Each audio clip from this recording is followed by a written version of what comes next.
Hello friends, welcome to my channel Igno BA English.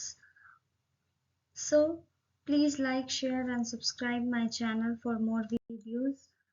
Today आज हम लोग discuss करेंगे साइंस एंड टेक्नोलॉजी की first chapter science as human endeavour. तो science as human endeavour means होता है कि ह्यूमन बींग्स जो हैं वो साइंस के लिए कुछ अच्छा इनहेंस करना चाह रहे हैं। Human beings wants to try something new with science, तो हम लोग उसे पढ़ेंगे। तो सबसे पहले हम लोग देखते हैं कि साइंस क्या है। Define science, how we can define science, the study of knowledge about the physical world and natural laws. हम लोग फिजिकल वर्ल्ड और नेचुरल लॉज की स्टडी करते हैं, हमारे सराउंडिंग्स में क्या क्या है उसकी हम लोग उसे हम लोग महसूस करते हैं, उसे देखते हैं, हमारे सराउंडिंग्स में क्या हो रहा है उसे एक्नॉलेज करके हम उसकी पढ़ाई करते हैं, उसे हम साइंस कहते हैं। Modern science has discovered a lot about the origin of science. Biology, botany, zoology, chemistry, physics are all sciences. हम लोग सभी जानते हैं हमारे साइंस मतलब हमें फिजिक्स पढ़ना है, केमिस्ट्री पढ़ना है, बायो पढ़ना है। बायो के टाइप्स होते हैं, बॉटनी, जूलॉजी, केमिस्ट्री के टाइप होते हैं, physical learning, chemical learning, physics के टाइप होते हैं। तो ये सभी क्या है, साइंस के सब्जेक्ट्स हैं। It consists of observing the world by watching, listening, observing and recording. हम सभी जो है साइंस को ऑब्जर्व करते हैं, देखकर, सुनकर ऑब्जर्व करते हैं, उसके बाद रिकॉर्डेड चीज सुनते हैं, मतलब हमारे हिस्ट्री, पास्ट हिस्ट्री जो है उसकी हम लोग रिकॉर्डिंग सुनते हैं, बुक्स पढ़ते हैं पुराने समय की, तो उससे हमें क्या होती है, उससे हमें नॉलेज मिलती है फिजिकल वर्ल्ड की। Okay, so we all know that science as a human endeavor because we all want to control nature and discover the laws that govern natural phenomena. So we can say that science is systematic knowledge of nature through repeatable observation and experimentation. हम लोग जो है science के साथ क्या करते हैं, observe करते हैं, उसके बाद हमारे जो साइंटिस्ट होते हैं उससे एक्सपेरिमेंट करते हैं। हम लोग जो भी उसकी स्टडी करते हैं, जो उसमें डीप स्टडी करते हैं, वो उसके साथ एक्सपेरिमेंट करते हैं। Okay, so next topic is why search the past. हम लोग क्यों सर्च करते हैं साइंस के, जो हम लोग जो है खोज करते हैं, साइंटिस्ट लोग हमारे क्या है, खोज करते हैं किसी भी चीज की गहरी डेप्थ में जाने के लिए हम उस चीजों के खोज करते हैं। तो to know about the technical advancement of science we should search is past quoted by Henry Ford. Henry Ford ने जो है जो पास्ट में जो भी चीज खोजा जाता था साइंस की टेक्नोलॉजी को बढ़ाने के लिए, तो हेनरी फोर्ड ने उसे एक क्योट दे दिया, मतलब एक टर्म दे दिया, scientific term is a bunk. तो ये हमारी पास्ट हिस्ट्री को जो है डिफाइन करने के लिए। सो हम लोग कह सकते हैं कि न्यू टेक्नोलॉजी जो है साइंटिफिक रिसर्च के हमारा जो न्यू टेक्नोलॉजी है वो साइंटिफिक रिसर्च के बाद जो होता है प्रूफ होता है।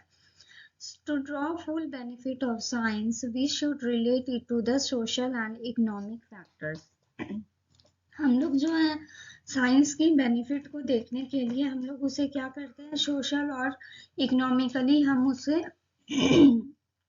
एक साथ जो है उसे हम एक बंच में लाते हैं। मतलब हम लोग पास्ट देखते हैं, फिर पास्ट में क्या क्या हुआ उसे देखते हैं कि पास्ट में क्या चीजें हुई, उस पास्ट में कौन सी चीजें थी, क्या वेपन यूज होते थे, क्या होते थे, उसकी क्या खोज थी, उसके बाद उससे क्या एडवांटेज थे, डिसएडवांटेज थे, तब उसके बाद उस चीज़ों को हमारे साइंटिस्ट देखते हैं क्या हमें ये करना चाहिए या नहीं करना चाहिए। तो ये क्या है, सोशल और इकोनॉमिक फैक्टर्स होते हैं।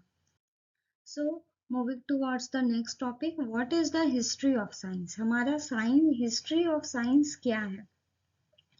हमारा हिस्ट्री ऑफ साइंस, हम लोग क्या करते हैं, बच्चे लोग क्या करते हैं जब स्कूल में रहते हैं या वो क्या करते हैं, सिर्फ रट्टा मारते हैं कि साइंस में कोई भी टॉपिक आया बस रट लिए और उसकी गहरी डेप्थ को वो समझ नहीं पाते हैं। लेकिन जैसे वो बड़े होते हैं, हायर स्टडी करते हैं, अगर हमें साइंस की तरफ जाना है तो हमें क्या होता है, प्रीवियसली स्टार्टिंग से देखना होगा हमारा किसी भी टॉपिक का हिस्ट्री क्या है, बैकग्राउंड क्या है उसका।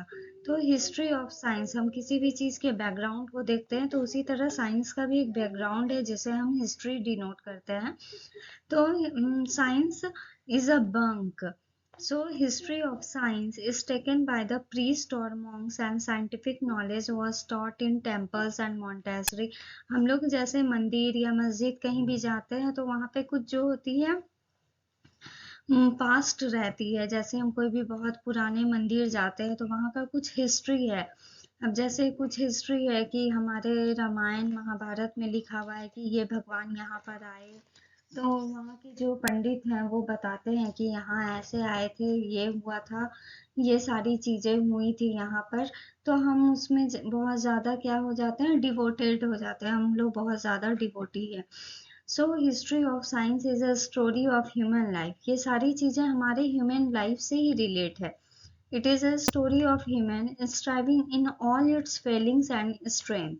सो ये चीजें क्या है हमारा, हम लोग किसी भी चीज से अगर फेल होते हैं या कुछ भी हमारे साथ कुछ बुरा होता है तो हम क्या हो जाते हैं, प्रीस्ट या मॉन्क्स के तरफ हम जाते हैं, हम मंदिर जाते हैं, मस्जिद जाते हैं। तो यही है, ये सब हमारे से ही रिलेट है, ह्यूमन बीइंग से ही ये जो है साइंस है। It is a story of interaction of science with other forces in society such as economic, politics, psychology, culture and social organization. Okay. So what are the aspect of science? अब ये समझने की बात है, aspect of science क्या है।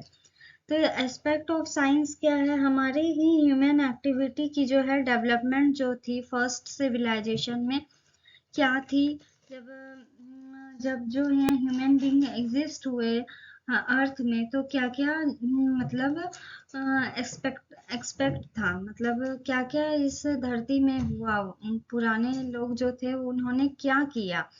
तो हमारा जो साइंस जो है देखता है कि 300 इयर्स ओल्ड जो है, तो वो मतलब हमारा 19 सेंचुरी, उसके पहले की सेंचुरी में क्या क्या हुआ था, वो जो है साइंटिस्ट लोग उसे रिसर्च करते हैं। ओके। तो जैसे पहले फिलोसफर, आर्टिशियन, प्रीस्ट और ये लोग जो थे, तो उसे भी जो है साइंटिस्ट ही हम कंसीडर करेंगे। ओके। तो यहाँ पर पहले हम देखेंगे इंस्टीट्यूशन ऑफ साइंस। तो साइंस का जो है सबसे पहले जो इंस्टीट्यूशन है, तो सिस्टम, द मोस्ट, इसका जो बेसिक डिफिनेशन होगा, the most basic definition of science is systematic knowledge of nature through repeatable observation and experimentation. यहाँ पर जो है, जो साइंटिस्ट लोग जो है वो कोई भी चीज को ऑब्जर्व और एक्सपेरिमेंट करके तब जो है ह्यूमन बींग्स के एंडेवियर में लाते हैं। वो लोग उसके साथ बहुत कुछ करते हैं, ये वो लोग अपने दिन रात एक कर देते हैं कोई भी चीज को प्रूफ करने के लिए, रिसर्च करने के लिए। तो इसमें स्पेशलाइजेशन जब उनका डिटेल हो जाता है, जब उनका स्टडी जो हो जाता है इन डिटेल वे में हो जाता है, तब वो जो है क्या करते हैं, ह्यूमन वेलफेयर के लिए उसे लोगों को बताते हैं। नाउ मेथड ऑफ साइंस, तो यहाँ पर मेथड ऑफ साइंस क्या है, एक्सप्लोरिंग और इनलार्जिंग ऑफ साइंटिफिक नॉलेज।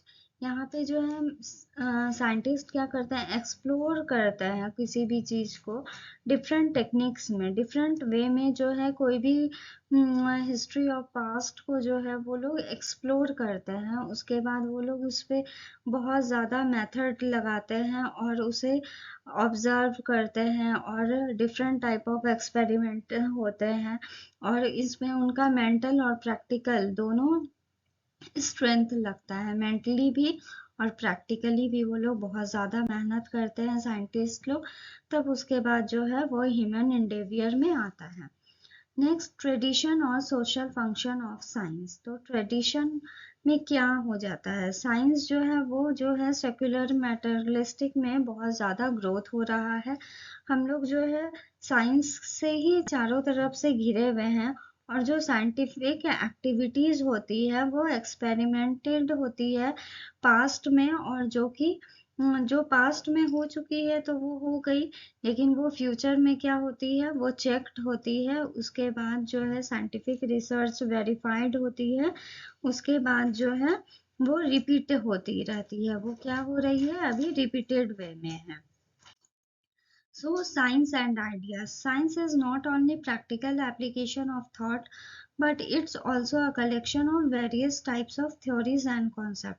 जब हम लोग साइंस स्टूडेंट क्या होते हैं, बहुत सारे थ्योरीज और कॉन्सेप्ट को स्टडी करते हैं, उसके बाद उसको प्रैक्टिकल वे में अप्लाई करते हैं, तो वो हो गई साइंस। और उसमें वो लोग अपना आइडियाज भी क्रिएट करते हैं कि ये करने से हमारा क्या होगा, एक्सपेरिमेंट हमारा सही होगा या गलत होगा, उसे हम क्या बोलेंगे, आइडियाज। ओके,